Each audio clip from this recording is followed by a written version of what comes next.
आप सभी का स्वागत है नर्सिंग सिस्टर चैनल पे। तो आज मैं आप लोग एक न्यू अपडेट लेके आ चुकी हूँ जो कि आपका 10/709 एनएम को लेकर के है। तो मैं इसमें सारी जानकारी आपको डिटेल में देने वाली, जैसा कि आप लोग जान रहे हैं कि एग्जाम को लेकर के अभी एक पेपर में आया हुआ है, तो उसके रिगार्डिंग में बताने वाली।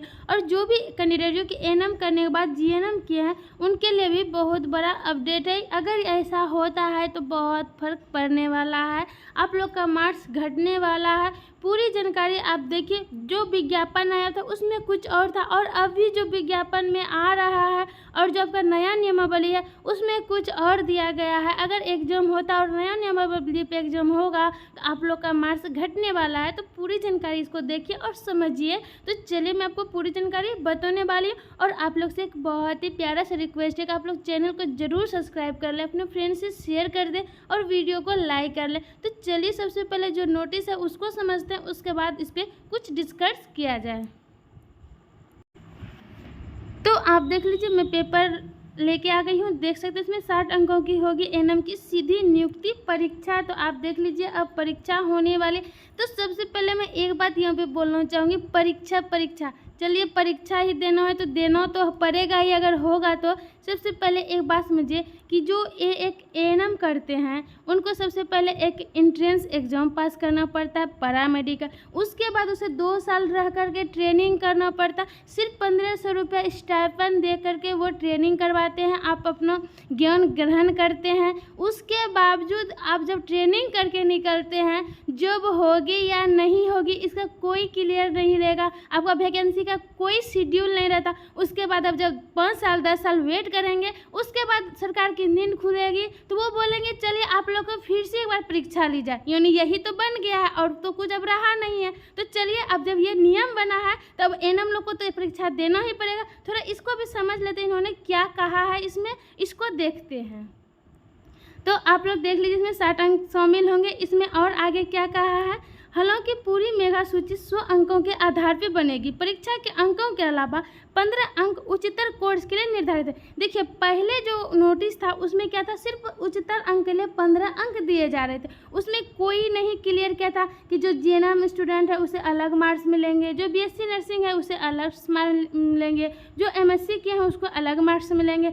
लेकिन अब इन्होंने क्लियर कर दिया क्योंकि उन्हें अब समझ में आ रहा है कि नहीं इन कोर्सों के बीच कुछ डिफरेंसेस है। इतना तो उनको समझ में आ गया है। तो चलिए उनको भी समझ ले, तो उनकी भावनाओं को क्या वो बोलना चाह रहे हैं। तो देखिए उन्होंने क्या कहा है, उच्चतर डिग्री जीएनएम होने पर 10 अंक, क्योंकि आपने जीएनएम किया है, एनएम 2 साल किए, उसके बाद 3 साल का जीएनएम किया, तो मुश्किल से आपका 5 साल का कोर्स हुआ है। तो आपका तो ज़्यादा समय बर्बाद हुआ नहीं, तो इसमें तो आपको 10 अंक देना ही पड़ेगा उनको। यही उनकी मेंटलिटी है। और आगे देखिए, जो बीएससी नर्सिंग किए हैं और जो पोस्ट बेसिक किए हैं और एमएससी नर्सिंग किए हैं वैसे अभ्यर्थी को 15 अंक मिलेगा। तो चलिए मैं यहाँ पे एक बात और कहना चाहती हूँ, जो बीएससी नर्सिंग के उन्होंने 4 ईयर का कोर्स किया तो उन्हें 15 अंक दिए जाएंगे, क्योंकि ये 5 साल से तो कम है।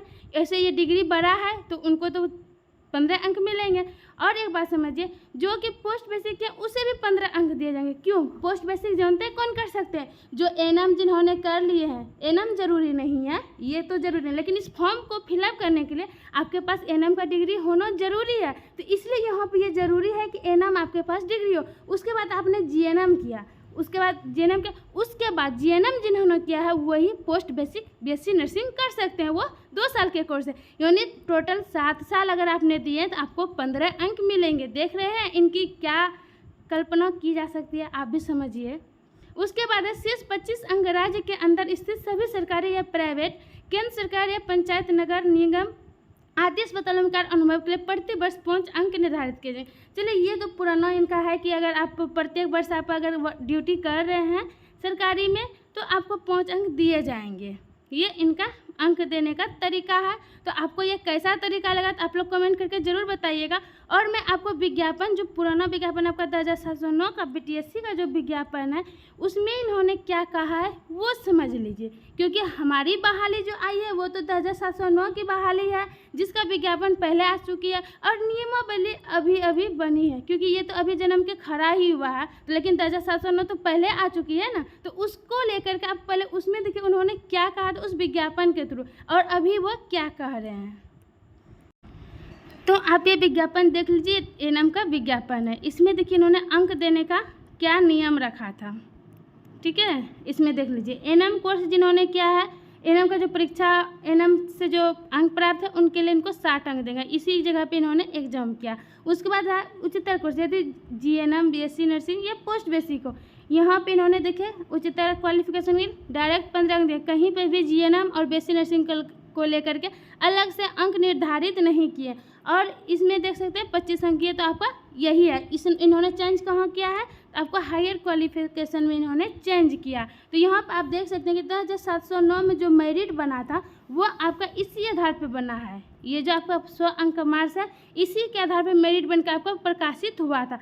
जो अभी वर्तमान नियम के अनुकूल आपको देखा जाए तो अब जीएनएम जो कैंडिडेट है उनका तो 5 मार्क्स घटेगा। इस कंडीशन में जो मेगा सूची बना है वो भी रद्द होगी। अगर इस नया नियमावली पे चलते हैं, एग्जाम होती है, तो पुराना सारा डाटा आपका कैंसिल होने वाला और जीएनएम वालों को 5 अंक घटने वाली है, क्योंकि अभी नया नियमावली में आपको 10 अंक ही मिल रहे हैं। तो इस प्रकार से आप देख सकते हैं नया नियमावली से बहुत स्टूडेंट को नुकसान होने वाले, तो कुछ स्टूडेंट को फ़ायदा भी होने वाले। तो जिनको फ़ायदा होने वाले उनके तो बल्ले बल्ले, जिनको घाटा होने वाले उनको थोड़ा टेंशन की बात है, क्योंकि अब आपका मार्क्स जीएनएम जो कैंडिडेट है उनका भी मार्क्स घटने वाला है।